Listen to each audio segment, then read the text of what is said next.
patient comes in to see me with a new pain complaint.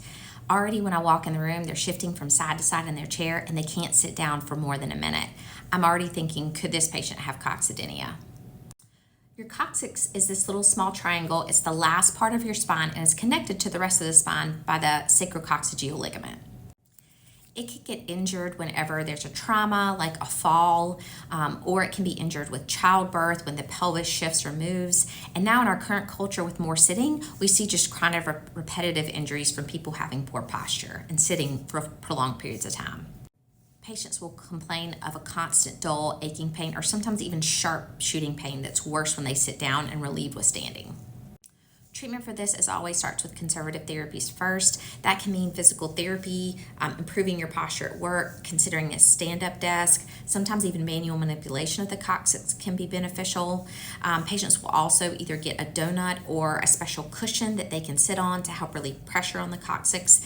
And anti-inflammatories or Tylenol can be helpful too. As a pain specialist, when all these conservative treatments have failed, I'm thinking about what is the nerve supply to the coccyx and what could I do to potentially interrupt that to give this time to heal and improve pain for the patient.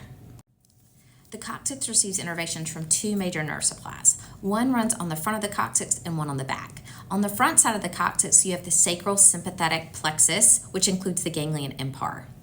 On the back side of the coccyx, you have the S4 and S5 nerve roots, and then also the first coccygeal nerve root.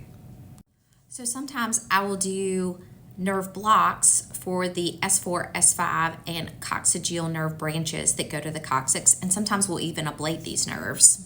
Alternatively, you can block the ganglion impar, so typically you would go through the sacrococcygeal ligament, potentially put some medication into the ligament itself, and then inject some medication into this nerve bundle on the front side of the coccyx.